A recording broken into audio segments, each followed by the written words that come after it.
students are in their media literacy class, listening to the teacher's teachings.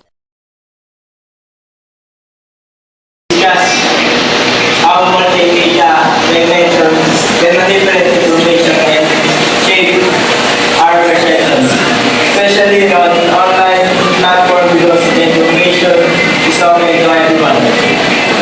And who knows that information you gather can be manipulated by someone.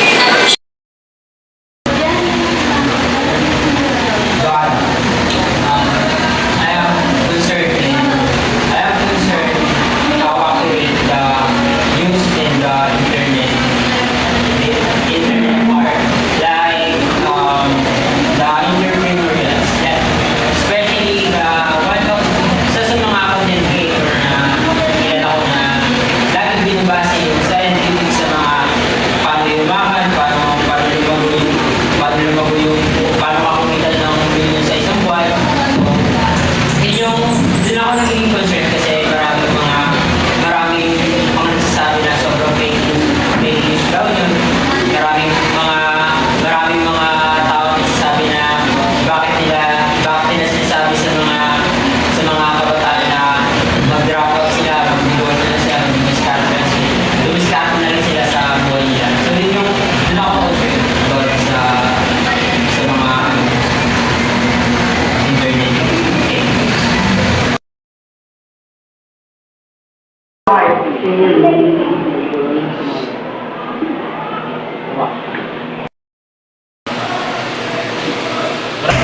Brothers, take a look at this new story.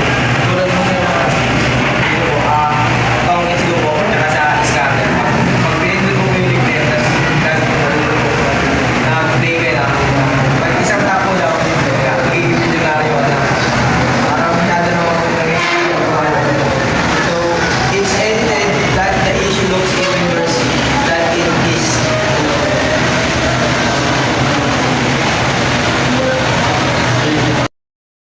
While watching a social media influencer's live stream on the product soap, I saw the manipulation. Great transforming in my life. You need it to. This soap can make your skin white and erase your pimples, black skin, and other skin. I'm curious.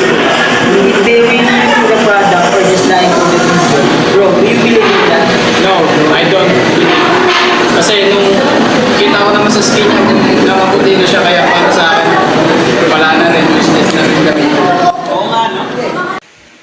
Let's welcome the Class people discussion. presenting their findings regarding how people manipulate my social media. Let's welcome the people.